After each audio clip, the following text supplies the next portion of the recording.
আসসালামু আলাইকুম। আজকে মাছ রান্না করতেছি। সাগরের শীতল মাছ, দিয়ে অনেক বড় 5 কেজি ওজনের ছিল। সাগরের শীতল মাছ ছিল, ওই মাছটা রান্না করছি। আর এখানে দেশি মুরগি রান্না করব।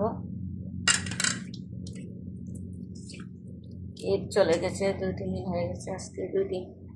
গতকালকে বাংলাদেশে ঈদ গেছে, আগে কালকে রবিবারে আমাদের সৌদি আরবে ঈদ গেল।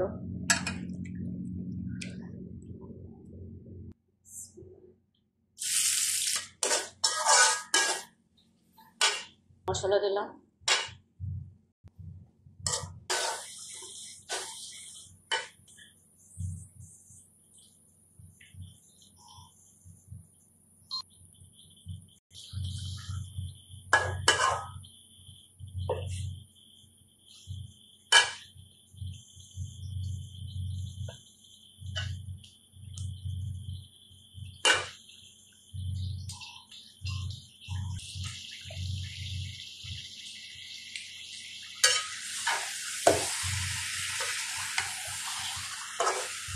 মাছগুলো ভাঙে না, শক্ত হয়ে থাকে। এই মাছ দিয়ে মাছের বিরিয়ানি করা যায়। সেদিন মাছের বিরিয়ানি করছিলাম, মনে নাই। মাছের বিরিয়ানি অনেক স্বাদ, একদিন করা দেখে। ভাঙে না, গুস্তের মতো। গুস্তের টুকরা যেমন শক্ত হয়ে থাকে, সেরকম। তোর এটা মাছের বিরিয়ানি। এখানে মাছের বিরিয়ানি অনেক খাইছি, আমিও করি। ভুলে গেছি এই মাছটা আনছিল, এই মাছের বিরিয়ানি করতাম। জন্য পর্যাপ্ত পানি দিতে হবে। অনেক বড় বড় করে মাছটা কাটা হয়েছে। আবার এটির ভিতরে মশলা ঢুকতে হবে। এটা মাছটা অনেক শক্ত, গোস্তের মতো, মানে ভিতরে সময় লাগবে, জন্য বেশি করে ঝোল দিয়েছি।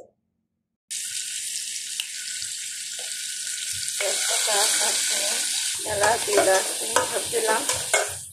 দেশি মুরগি রান্না করবো। রসুন দিলাম,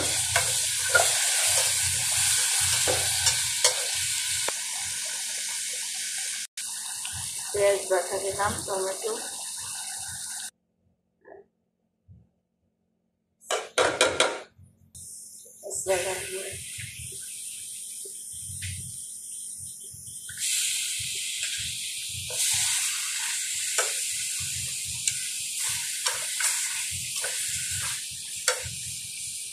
ফার্মের মুরগি, দেশি ফার্মের মুরগি।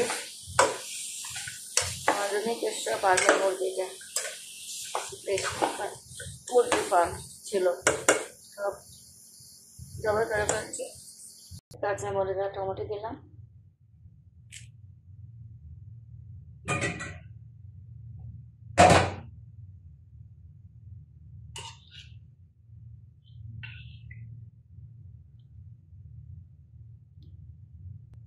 দেশি মুরগির জন্য ঝোল অনেক বেশি দিয়েছি, কারণ অনেক ঝোল দিয়ে অনেকক্ষণ ঝাল দিব।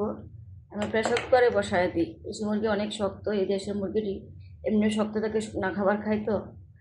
তারপরে আর এই মুরগিটা অনেক বয়স হয়েছে, সেই কারণে বেশিক্ষণ পানি দিয়ে ঝাল দিব। সাগরে শীতল মাছ রান্না হয়ে গেছে।